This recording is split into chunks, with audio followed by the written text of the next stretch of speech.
Nah, apakah sudah terlihat Sudah? untuk Bismillahirrahmanirrahim. Assalamualaikum warahmatullahi wabarakatuh. Eh, Waalaikumsalam. yang saya hormati Bapak Profesor Sudarto Bawatahedi MES PhD serta teman-teman semua. Di sini kami dari kelompok 2 yang beranggotakan saya sendiri, Muhammad Khairul, dan juga Mas Muhammad Zaki Takiuddin akan mempresentasikan terkait dengan pertanyaan nomor 2. Nah, di sini untuk yang pertama adalah terkait dengan makna pembangunan, di mana untuk pembangunan sendiri secara hakikatnya adalah proses perubahan menuju kondisi yang lebih baik seperti yang dicita-citakan. Nah, di mana pembangunan ini bersifat multidimensi yang mencakup perubahan penting dalam struktur sosial, sikap rakyat, lembaga-lembaga nasional, pertumbuhan ekonomi, pengurangan kesenjangan, dan juga pemberantasan kemiskinan absolut.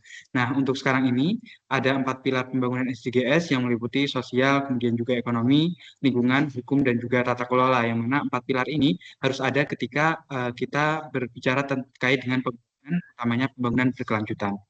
Nah, kemudian sasaran utama pembangunan ini menurut Todaro tahun 1995, yang pertama adalah meningkatkan persediaan dan perluasan pemerataan akses terhadap kebutuhan pokok seperti kebutuhan makanan, kemudian juga tempat tinggal, kesehatan, dan juga perlindungan. Nah, yang kedua, mengangkat taraf hidup termasuk meningkatkan penghasilan, penyediaan lapangan kerja yang memadai, pendidikan yang lebih baik, dan perhatian yang lebih besar terhadap nilai-nilai budaya dan juga nilai-nilai kemanusiaan, serta mengangkat kesadaran terhadap harga diri, baik secara individu maupun secara nasional. Nah, kemudian yang ketiga adalah memperluas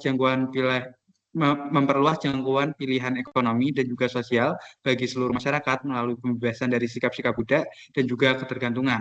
Tidak hanya dalam hubungannya dengan orang lain atau negara lain, tetapi juga dari sumber-sumber kebodohan dan juga penderitaan manusia.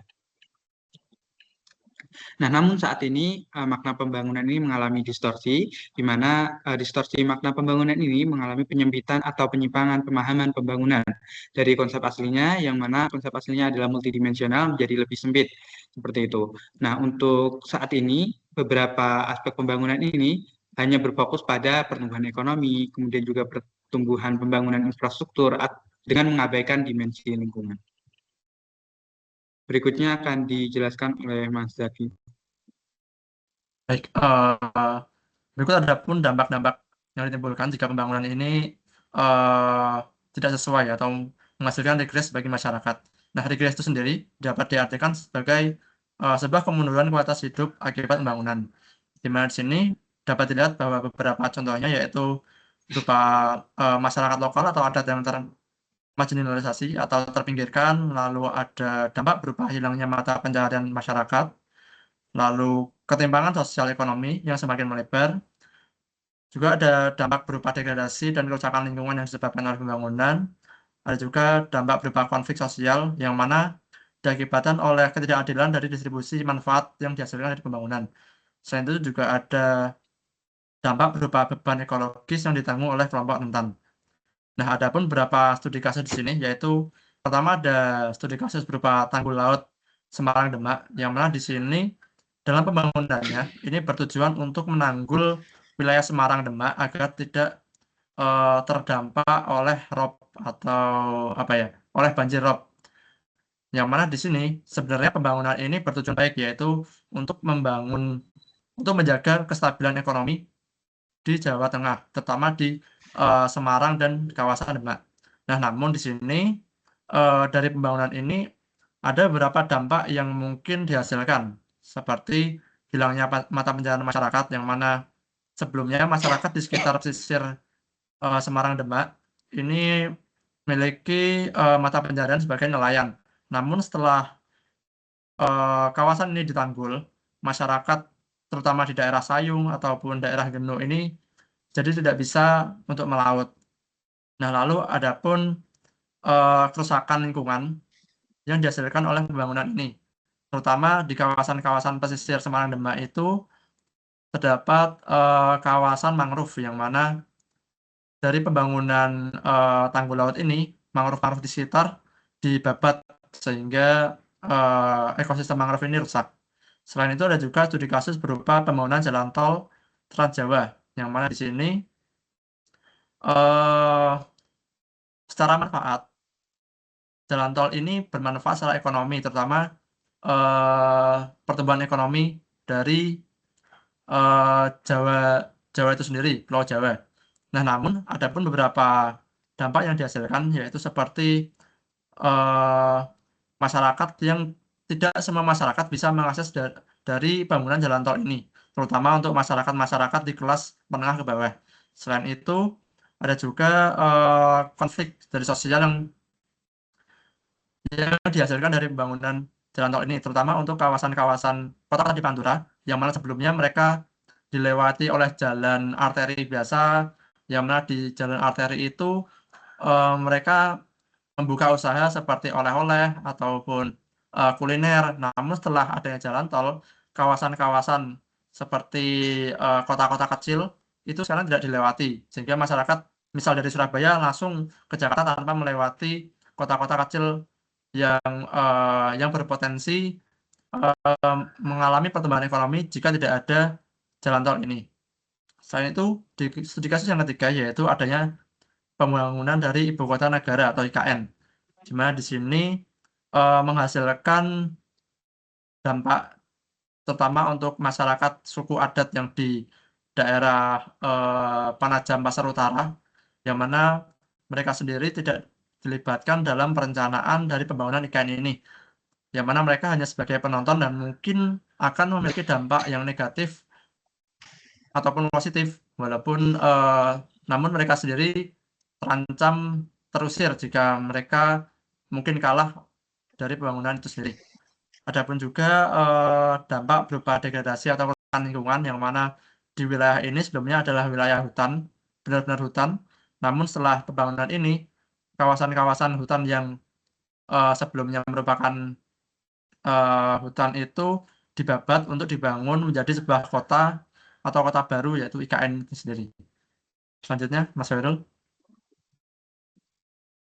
Ya, baik. Berikutnya adalah penyebab terjadinya regres. Yang pertama adalah orientasi berlebih pada pertumbuhan ekonomi, di mana pertumbuhan ekonomi ini seringkali pembangunan diukur hanya pada PDB naik, kemudian juga investasi meningkat dan juga industri bertambah, sehingga untuk aspek-aspek lain itu dikesampingkan. Nah, kemudian adanya pengabaian daya dukung lingkungan, timbangan eksklusi sosial dan juga kebijakan jangka pendek serta reduksi indikator keberhasilan. Nah, selain daripada itu, eh, penyebab regresi yang lainnya, yang pertama adalah paradigma lama, di mana saat ini masyarakat masih menggunakan paradigma lama, yaitu growth oriented development. Nah, kemudian juga selain daripada itu adanya tekanan politik yang menyebabkan terjadinya regresi seperti itu. Bisa di next, Mas Zaki. Baik. Eh, berikut kami paparkan beberapa solusi atau reorientasi dari makna dari pembangunan. Nah, di sini ada konsep yang diperkenalkan oleh Amartya Sen, di mana development as freedom, di mana pembangunan itu untuk kebebasan. Nah, pembangunan ini bukan hanya sekedar untuk pertumbuhan ekonomi, namun untuk memberikan sebuah kebebasan nyata bagi masyarakat. Nah, pembangunan ini dapat dijadikan sebuah alat untuk menghilangkan hambatan. Di antaranya itu seperti hambatan kemiskinan, lalu kurangnya pendidikan, atau kurangnya kesehatan dari masyarakat, sehingga masyarakat itu dapat memperoleh kebebasan untuk hidup secara bebas seperti itu. Nah, lalu konsep kedua yaitu sustainable and just development, di mana pembangunan berkelanjutan dan berkeadilan. Nah, pendekatan ini tidak hanya untuk memenuhi generasi saat ini, namun pembangunan itu juga untuk memastikan bahwa keadilan sosial, kesetaraan, dan inklusivitas di masa depan itu dapat diperoleh, dan juga pembangunan itu dapat berkeadilan. Nah, untuk konsep ini terdapat 4 pilar utama nih, yaitu pembangunan sosial, lalu pembangunan ekonomi, lalu konservasi lingkungan yang tidak merusak lingkungan. Selain itu juga pembangunan hukum dan tata kelola. Nah, lalu di konsep ketiga ada konsep berupa perencanaan partisipatif dan kolaboratif oleh Patsy Haley, di mana pendekatan ini adalah pendekatan untuk merencanakan sebuah pembangunan, yang mana di sini harus ada sebuah proses dialog antar aktor atau antar stakeholder, yang mana dialog ini dapat dilakukan secara inklusif. Nah, di mana sebuah pembangunan ini dapat direncanakan bukan hanya sebagai proyek teknokratis, namun menjadi upaya bersama untuk mewujudkan keadilan sosial dan juga keberlanjutan ekologis. Nah, dari beberapa paparan yang telah kami sampaikan, di sini dapat kita simpulkan bahwa sebuah pembangunan itu sebenarnya baik. Namun, ini tergantung dari sudut pandang kita bahwa pembangunan itu apakah hanya ditujukan pada sebuah pertumbuhan ekonomi atau sebuah pembangunan yang berkeadilan atau dapat dimanfaatkan bagi kita atau bagi masyarakat secara merata. Nah, di solusi dan reorientasi yang telah kita sampaikan, di sini kita menyampaikan bahwa sebuah pembangunan ini harus menciptakan sebuah kebebasan atau harus menciptakan sebuah keadilan yang merata bagi masyarakat maupun bagi kita sendiri. Yang mana kita tidak boleh hanya mengejar sebuah pertumbuhan ekonomi, namun kita harus mengejar bahwa pembangunan ini bermanfaat bagi negara maupun bagi masyarakat di sekitar kita. Mungkin seperti itu. Terima kasih dan ini kami kembalikan kepada Prof. Sudarto. Ya, baik. Ini yang terakhir ini gambar apa nih ya? Gambar gedung-gedung Kota. ya? Oh, bukan kota Teheran yang kena bom ya? Oh, bukan, Prof. Bukan. Bukan ya. Baik. Makasih Mas Koirul dengan Mas Zaki untuk kelompok 2, makna dari pembangunan. Hakikat dari pembangunan. Saya mengundang teman-teman, pertanyaan komentar.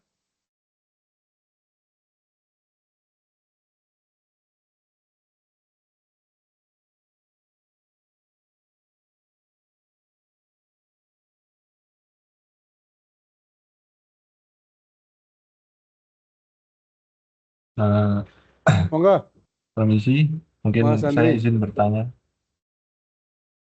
Sebelumnya terima kasih banyak atas paparannya yang begitu bagus. Saya izin bertanya terkait untuk salah satu sasaran pembangunan itu adalah untuk mengurangi kesenjangan. Kira-kira apa contoh kesenjangan yang bisa diberikan contoh seperti itu? Terima kasih banyak. Terima kasih.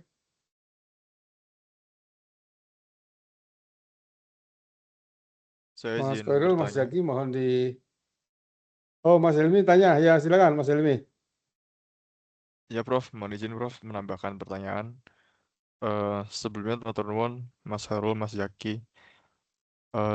Saya ingin menambah satu pertanyaan begitu ya. Tadi kan di presentasi disebut bahwa pertumbuhan ekonomi tanpa memperhatikan aspek-aspek lain itu dapat menyebabkan distorsi pembangunan begitu ya. Nah, mengapa hal ini menjadi demikian seperti itu? Apakah jikalau memang pertumbuhan ekonomi ini berjalan sendiri tanpa ada pertimbangan dari multi aspek seperti itu, apakah tidak bisa itu baik-baik saja itu tanpa menimbulkan distorsi? Terima kasih. Ya, ya. Saya kira 2 cukup pertanyaan. Baik, mungkin saya izin menjawab pertanyaan dari Mas Andrian, ya, Prof. Monggo. Ya, jadi tadi kan pertanyaannya salah satu sasaran pembangunan adalah mengurangi kesenjangan sebetulnya. Apa contoh kesenjangan yang dimaksud? Nah, seperti yang kita ketahui bahwasanya kesenjangan itu kan adanya perbedaan antara apa yang diinginkan dan juga realita yang terjadi seperti itu. Nah, contoh-contoh dari kesenjangan yang muncul akibat pembangunan itu cukup beragam seperti itu ya. Ada kesenjangan dari ekonomi, kemudian juga kesenjangan dari infrastruktur wilayah, kemudian juga ada kesenjangan dari akses layanan dasar ataupun kesenjangan sosial. Nah, untuk yang kesenjangan ekonomi sendiri, sebagai contohnya itu adalah ada beberapa kelompok masyarakat yang mempunyai pendapatan lebih tinggi daripada masyarakat lainnya. Nah, mungkin seseorang yang tinggalnya itu di dekat daerah pembangunan, mungkin mereka memiliki pendapatan yang lebih tinggi daripada orang-orang yang berada di kawasan ataupun daerah dengan pembangunan yang cukup lambat seperti itu. Misalnya di daerah desa ataupun perbandingan antara pendapatan di orang-orang di desa dan juga orang-orang di kota seperti itu. Biasanya orang-orang yang ada di kota cenderung memiliki pendapatan yang lebih tinggi daripada orang-orang yang ada di desa. Nah, itu kan nanti dengan adanya hal tersebut menyebabkan banyak orang yang dari desa ini ingin untuk ke kota untuk apa ya? Menambah kesejahteraan mereka seperti itu. Namun dengan adanya perpindahan penduduk dari desa kemudian menuju ke kota itu kan akan menimbulkan dampak lainnya dari adanya kesejahteraan. Nanti di kota menjadi semakin ramai dan juga nanti mungkin muncul permasalahan-permasalahan lingkungan lainnya seperti itu. Nah, kemudian contoh lainnya ada kesenjangan wilayah ya seperti kesenjangan infrastruktur, kemudian juga kesenjangan pendidikan ataupun layanan kesehatan.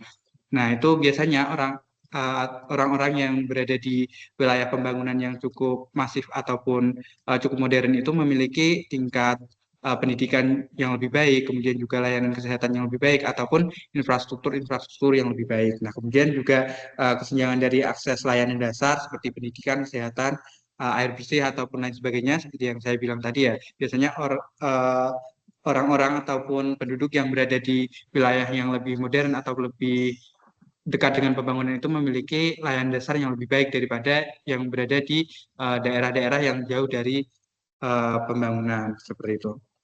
Nah, kemudian selain daripada itu juga terkadang terjadi kesenjangan sosial di mana orang-orang yang mungkin dari masyarakat kecil seperti mungkin dari petani, nelayan ataupun masyarakat yang memiliki pendapatan kecil itu biasanya tidak dilibatkan dalam proses pembangunan sehingga biasanya pembangunan itu lebih melibatkan orang-orang yang berada di strata atas seperti itu.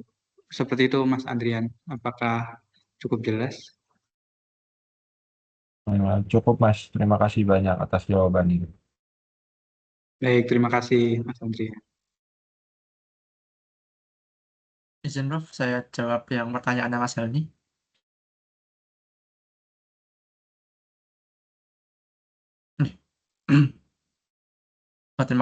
Tadi pertanyaan dari Mas Helmi tadi terkait bagaimana sih fokus dari pertumbuhan ekonomi, pembangunan dari pertumbuhan ekonomi itu dapat menyebabkan distorsi pembangunan. Nah, pembangunan itu sendiri jika hanya berfokus pada sebuah pertumbuhan ekonomi, maka dia hanya mengejar sebuah angka, karena pertumbuhan ekonomi kan identik dengan angka.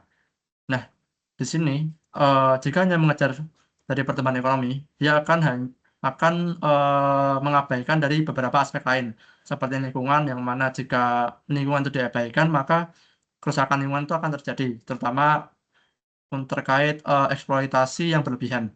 Selain itu juga ada aspek sosial, yang mana jika sebuah aspek sosial itu diabaikan, itu akan mengakibatkan sebuah ketidakadilan sosial, yang mana yang kaya akan semakin kaya maupun yang miskin akan semakin miskin, di mana sebuah pembangunan itu tidak dapat dimanfaatkan secara bersama. Nah, lalu adapun jika seperti aspek kualitas dari hidup masyarakat, jika diabaikan itu juga dapat menyebabkan masyarakat itu semakin menderita atau kesejahteraannya juga semakin turun. Sehingga di sini pembangunan itu harus inklusif atau harus mempertimbangkan berbagai dari aspek. Nah, di sini jika pembangunan itu tidak melihat dari beberapa aspek seperti tersebut, itu akan menyebabkan sebuah penyimpangan dari makna dari pembangunan. Karena pembangunan itu sendiri sebenarnya itu kan membangun atau menciptakan sebuah kondisi yang lebih baik daripada sebelumnya. Nah, jika sebuah pembangunan itu hanya mengejar sebuah pertumbuhan ekonomi, di sini maka aspek-aspek yang lain seperti sosial, lalu lingkungan, dan juga kesejahteraan, kesehatan dari masyarakat itu akan terabaikan. Mungkin seperti itu. Bagaimana, Mas Helmi? Apakah ada yang kurang? Cukup, Mas. Terima kasih. Baik, terima kasih Mas Helmi. Alhamdulillah. Saya kembalikan kepada Prof. Harto. Oke. Alhamdulillah. Ini baik presenter maupun penanya itu luar biasa. Pertanyaan yang kedua itu sama ketika bedah buku saya itu ada teman dari aktivis LSM. Dia mengatakan, loh Pak Darto, kok masih pakai kata pembangunan sih? Loh, salahnya apa? Saya bilang gitu. Pembangunan itu kan tidak netral, Pak. Pembangunan itu kan maksudnya sih baik, progres, tapi yang terjadi regres gitu. Terus saya bilang, memang Anda punya referensi untuk mengganti kata pembangunan itu apa? Enggak punya, ya sudah. Sementara itu saya bilang. Jadi kata pembangunannya sendiri kan nggak salah ya. Development is effort to achieve the progress. Upaya untuk mewujudkan kemajuan. Tetapi dalam praktek ternyata tidak selalu ya, tidak selalu. Nah, kesenjangan tadi salah satunya kan bisa diukur dari salah satu slide yang saya tunjukkan di teman-teman itu. Jumlah tabungan ya. Tabungan yang mencapai 95% itu di bawah 100 juta. 100 juta itu termasuk yang 2 juta juga, 1 juta juga gitu. Nah, sedangkan yang paling atas itu kira-kira hanya 2%. Itu bentuk dari kesenjangan. Kesenjangan juga ditunjukkan dengan apa yang disebut dengan Gini rasio ya. Gini rasio itu. Jadi di slide saya itu sekarang yang terbaru 2025 itu antara 34 sekian. Di Jawa, luar Jawa berbeda. Nah, kenapa demikian? Karena tadi pertanyaan Mas Zaki itu, kenapa terjadi distorsi? Karena eksklusif gitu. Semata-mata untuk pertumbuhan ekonomi, mengejar pertumbuhan ekonomi. Nah, di slide yang sudah saya update teman-teman itu saya ada artikel dari Kompas yang saya potong, judulnya itu menarik. Pertumbuhan ekonomi di meja makan.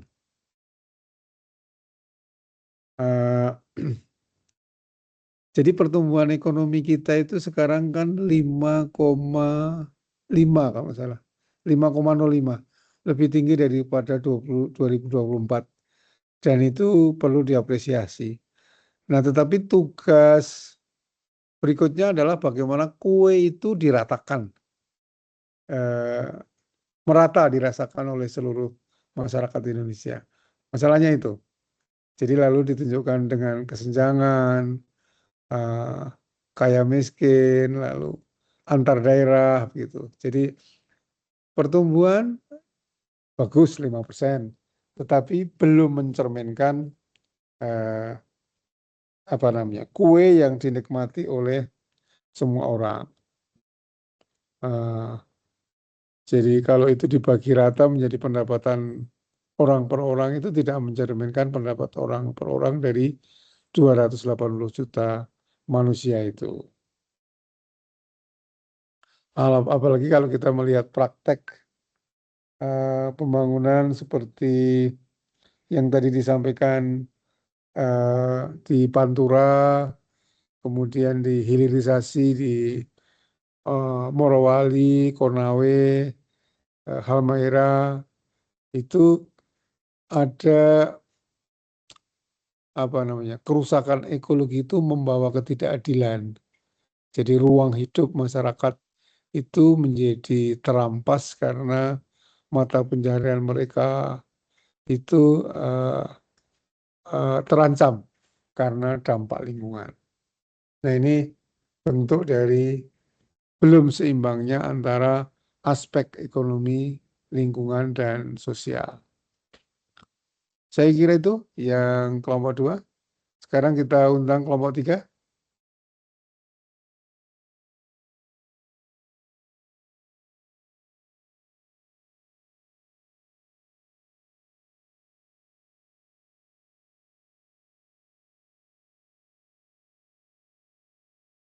Apakah sudah terlihat, teman-teman?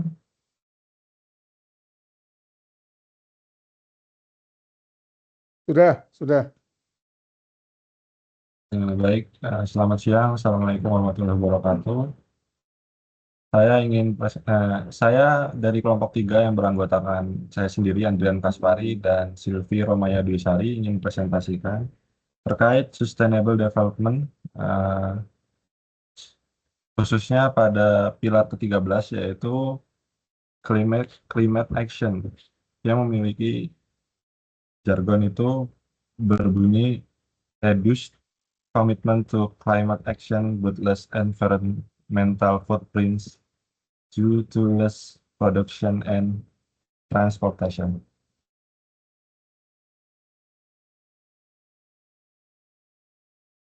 Next. Kita langsung masuk terkait pembahasan SDGs pilar ke-13 ini, yaitu yang berfokus kepada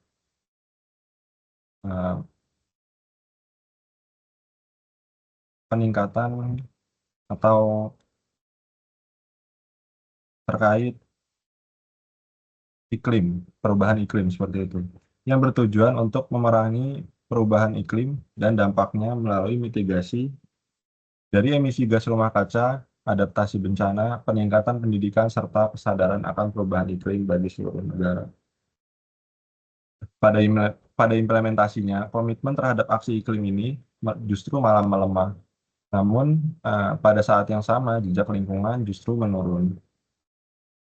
Dalam konteks SDGs pilar ke-13, kondisi ini dapat memberikan efek yang bisa disebut jangka pendek, karena tidak didukung oleh komitmen kebijakan dan transformasi struktural yang berkelanjutan.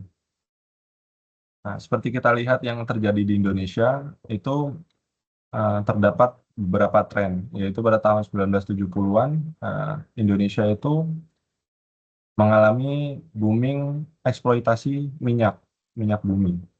Nah, pada tahun 1980-an, Indonesia itu bergerak untuk melakukan eksploitasi pada kayu dan hutan, seperti itu. Dan untuk pada tahun 2000-an, itu tren bergeser lagi kepada eksploitasi mineral seperti batu bara dan gas alam.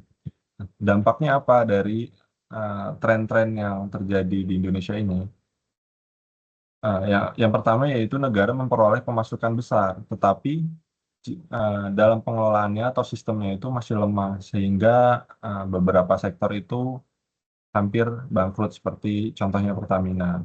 Selain itu juga terjadinya kerusakan hutan tropis Kalimantan dan Sumatera, seperti yang kemarin terjadi bencana di daerah Sumatera Utara dan juga Aceh. Dan yang terakhir itu ada kerusakan lingkungan yang cukup luas, juga ada depresiasi kualitas lingkungan. Nah, dari pola-pola ini dapat kita lihat bahwa pembangunan Indonesia itu dalam beberapa dekade bertumpu pada eksploitasi sumber daya alam secara cepat untuk keuntungan jangka pendek saja, tanpa disertai perlindungan lingkungan dan perencanaan jangka panjang. Mungkin yang selanjutnya dapat dijelaskan oleh rekan saya, Silvi. Baik, pertanyaan selanjutnya itu mengenai peran dan rencana aksi nasional dan rencana aksi daerah dalam penanggulangan dampak perubahan iklim, di mana berdasarkan SDGs nomor 13, peran dan RID itu merupakan bentuk implementasi kebijakan pemerintah untuk menangani dampak perubahan iklim. Pertama, kita membahas mengenai rencana aksi nasional atau RAN. RAN merupakan dokumen kebijakan pemerintah pusat yang memuat strategi, target, dan langkah operasional untuk mitigasi dan atau adaptasi perubahan iklim sebagai bagian dari perencanaan pembangunan nasional, di mana dalam tingkat nasional terdapat dua instrumen utama, yaitu RAN untuk daerah, GRK atau gas rumah kaca, yang fokus pada penurunan emisi berupa mitigasi, dan RAN API yang berfokus pada pengurangan kerentanan atau adaptasi.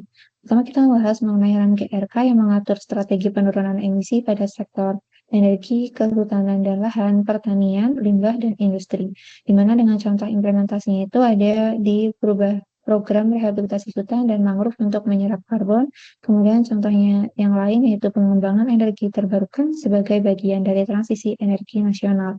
Sedangkan untuk peran API, itu bertujuan untuk meningkatkan ketahanan terhadap banjir ekstrim, kekeringan, kenaikan muka air laut, dan gangguan produksi pangan. Dan contoh implementasinya yaitu ada penyusunan National Adaptation Plan atau NAP untuk memperkuat kesiapan nasional menghadapi dampak iklim.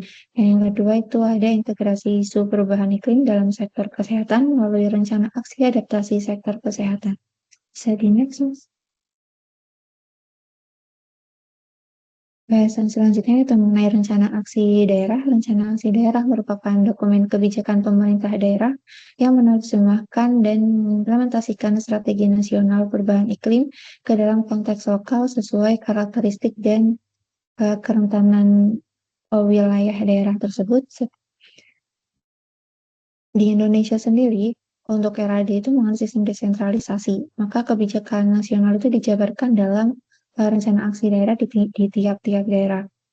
RAD ini berfungsi untuk menerjemahkan target nasional ke konteks lokal atau daerah. Yang kedua itu untuk mengintegrasikan aksi iklim ke RPJMD dan tata ruang. Dan yang ketiga untuk menyesuaikan strategi berdasarkan karakteristik wilayah. Dan contoh implementasinya, yang pertama yaitu ada kasus di mana DKI Jakarta itu menetapkan target penurunan emisi melalui pengembangan transportasi publik rendah karbon dan pengelolaan sampah. Yang kedua, pada daerah kabupaten atau daerah yang wilayahnya itu berbasis kehutanan, mereka menyusun strategi pengendalian alih fungsi lahan untuk mencegah tutupan lahan. Next, Mas.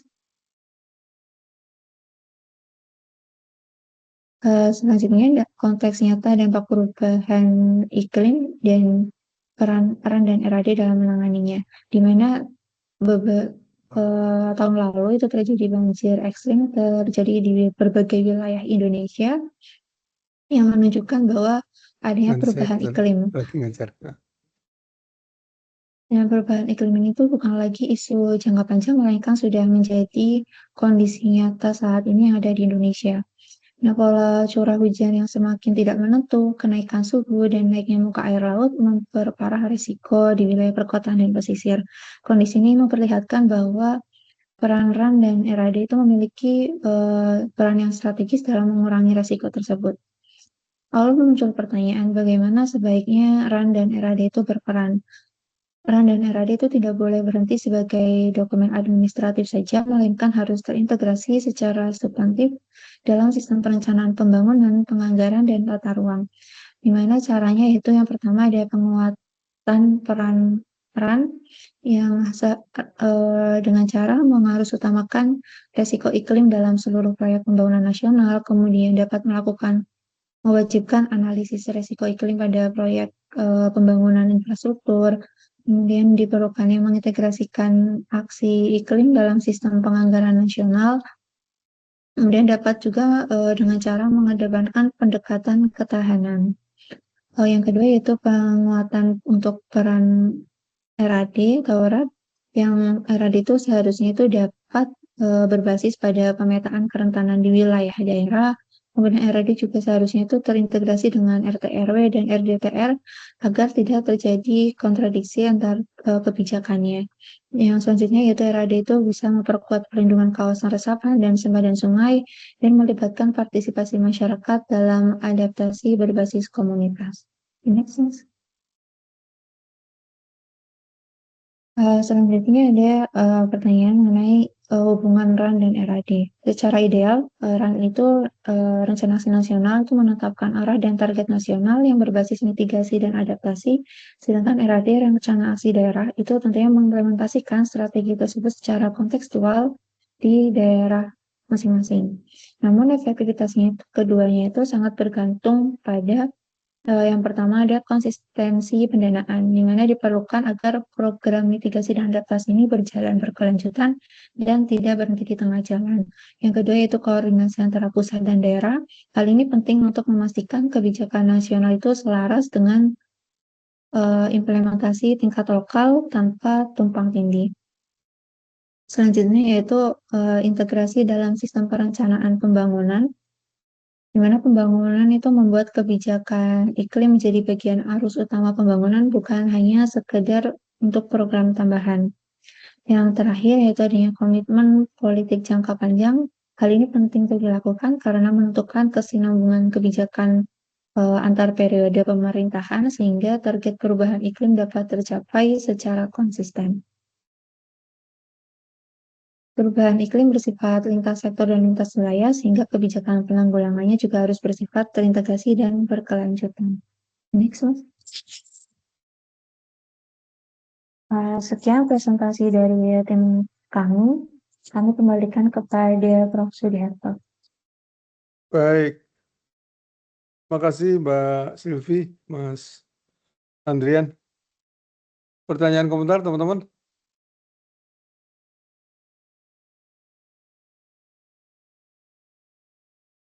(17 SDGs gambarnya bagus ya. Slide-nya bagus. Baik, jadi SDGs kaitannya dengan pilar yang ke-13 itu di masa pandemi disebut sebagai Religious Commitment to Climate Change, Climate Action. Jadi tentu di era pandemi itu kan ada refocusing budget ya, budget semua di refocusing, di rearrangement, komitmen untuk menanggulangi dampak perubahan iklim itu makin kecil gitu. Tetapi pada saat yang sama environmental footprint atau ecological footprint ya, jejak ekologi, konsumsi sumber daya alam dan limbah itu berkurang karena kegiatan produksi dan transportasi itu sangat signifikan berkurang. Artinya adalah kondisi lingkungan yang bagus, di mana airnya jernih, udaranya tidak kotor, udaranya bersih maksud saya. Kemudian di jalan tidak macet, itu not by purpose tapi by accident gitu. Karena kebetulan, karena kecelakaan. Nah tentu untuk mewujudkan lingkungan yang baik sebaiknya tidak nunggu COVID kan. Maksud nunggu COVID mengerikan kan. Mengerikan tapi lingkungan bagus gitu. Mesti harus dengan purpose gitu.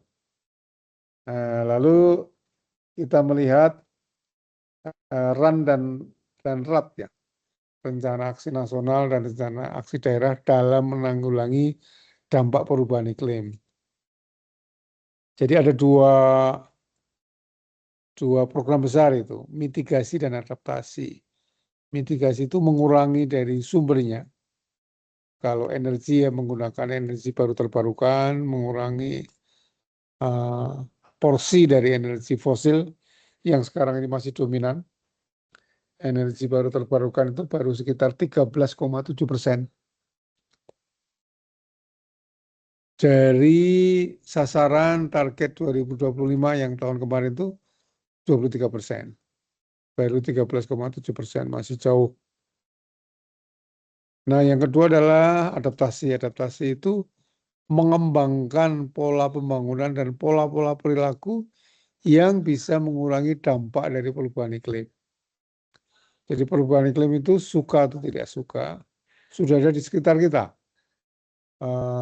Kenaikan muka air laut, banjir, tanah longsor itu akibat dari dampak perubahan iklim.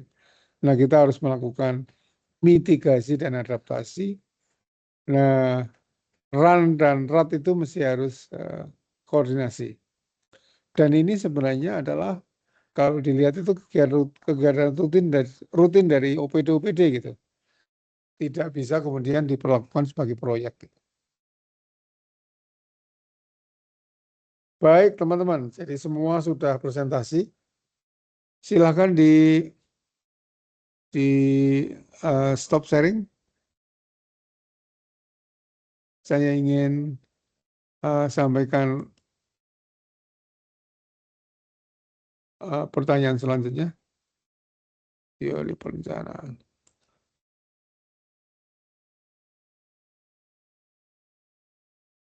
Jadi mumpung belum lupa teman-teman, yang PowerPoint yang teman-teman sudah presentasikan semua itu berdasarkan pada diskusi, pertanyaan, komentar, kemudian komentar dari saya, mohon bisa direvisi, kemudian dikirimkan ke email saya.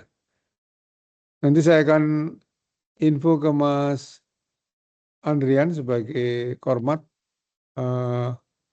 email mana yang untuk tujuan tugas teman-teman dikirim. Ya, Nah, siap, Prof. ini yang saya sebut tadi. Saatnya mendorong pertumbuhan ke meja makan. Jadi pertumbuhan itu angka, 5,5% itu angka. Tapi belum ke meja makan begitu. Artinya bisa dinikmati oleh semua orang. Ada lapangan pekerjaan, lapangan usaha, kemudian peningkatan kesehatan, pendidikan gitu. Belum. Nah ini Gini rasio itu. Gini rasio. Potret kesenjangan tadi. Nah, ini tabungan.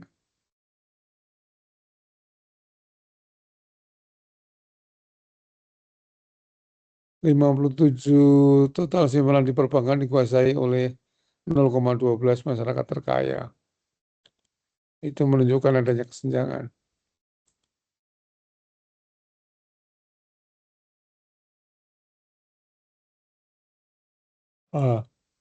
Nah, semuanya sudah dijawab.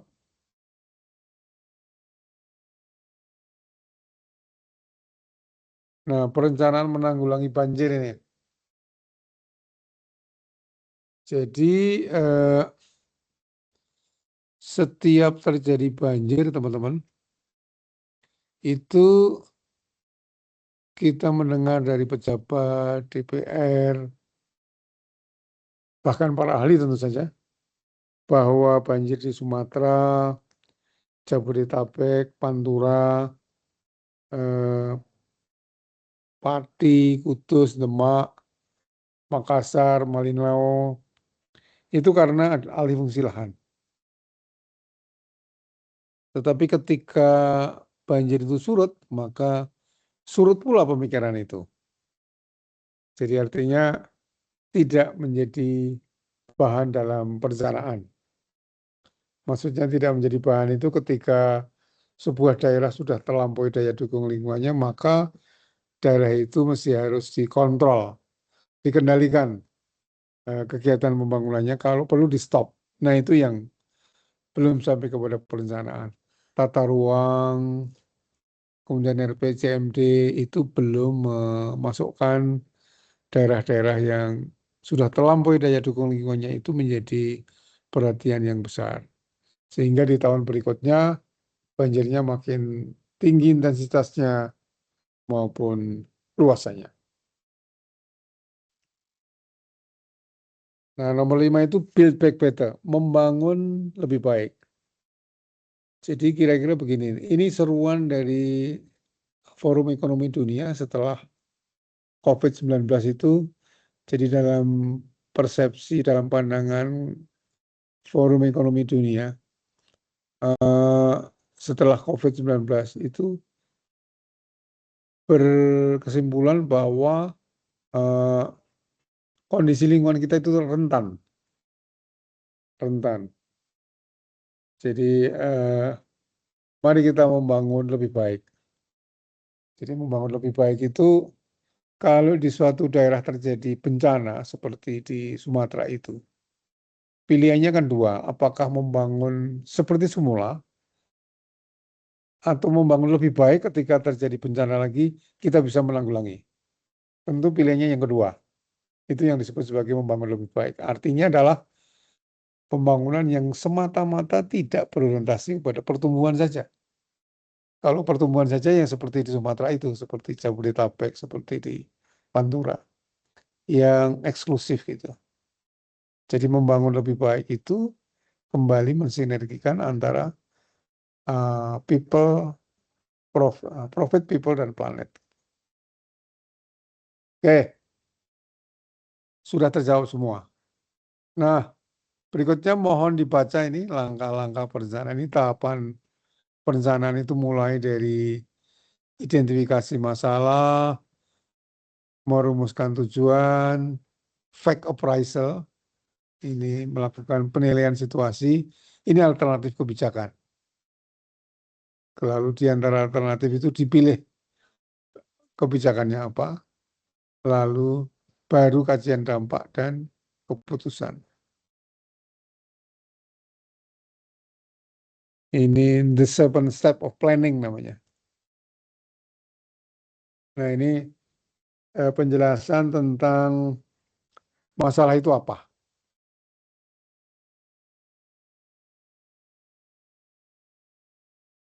Nah, teman-teman, kalau teman-teman itu menjadi perencana publik, maka ketika terjadi kesalahan itu akan dikenang sepanjang masa gitu.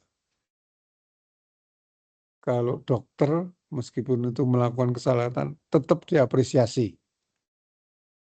Jadi kalau ada orang yang meninggal pasti ada kata-kata begini yang menyambut tuh.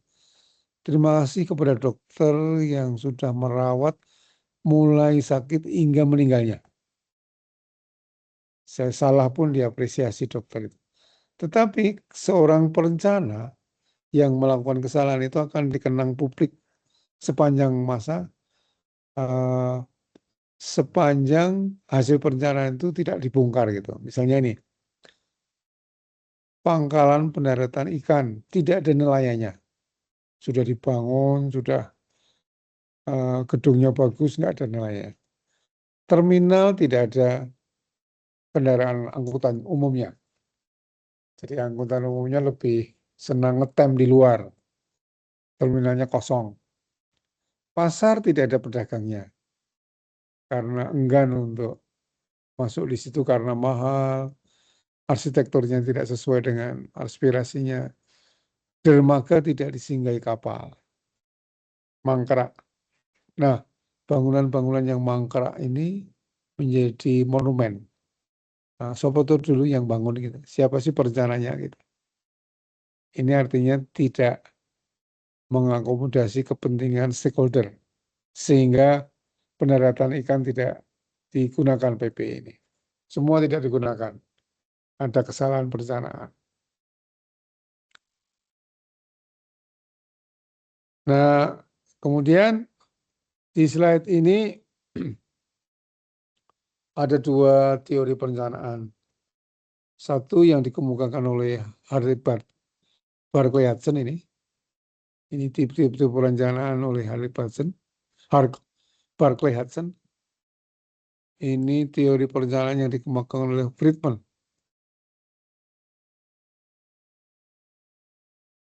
Nah, ini menghubungkan antara teori perencanaan dengan pembangunan berkelanjutan. Itu mana yang relevan gitu. Ini teori peran serta. Jadi disebut sebagai 8 anak tangga partisipasi. 8 ladder participation dari Arnstein. Konsep ini sudah dimuat di jurnal apa itu American Planning Association. Asosiasi Perencana Amerika tahun 69 ini mungkin teman-teman belum lahir nih ya. Direncanakan aja belum kali. Tapi sampai sekarang masih menjadi rujukan bagi para planner.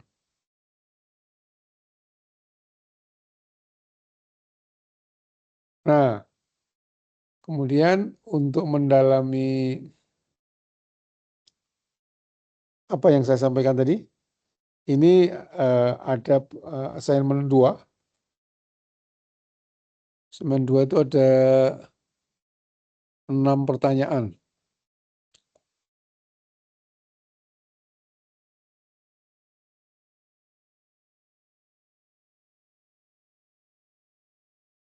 Nah,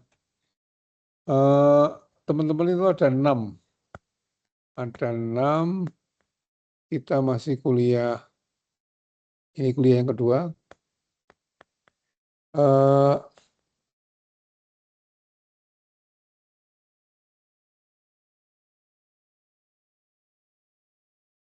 Baik, dikerjakan aja nomor 1, 2, 3 dulu.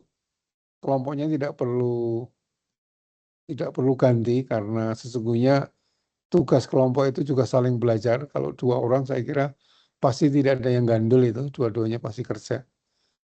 Kerjakan 1, 2, 3 dulu, nanti kita lihat apakah 4, 5, 6 itu juga perlu dikerjakan pada waktu yang lain.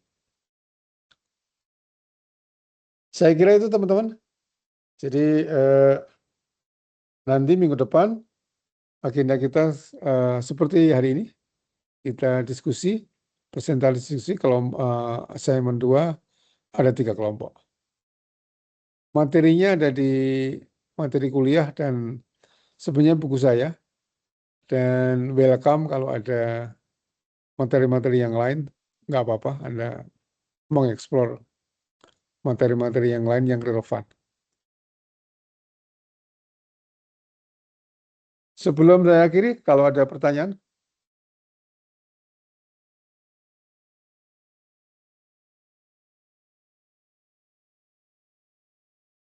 Nggak ada, baik. Karena akan ngabuburit kan. Saya akhiri, terima kasih atas perhatiannya dan bergabungnya di kuliah yang kedua ini. Selamat siang, wassalamualaikum warahmatullahi wabarakatuh. Waalaikumsalam Waalaikumsalam. warahmatullahi wabarakatuh. Terima kasih banyak, Terima kasih, Prof. Prof. Terima kasih, Terima kasih, sugeng Prof. siang.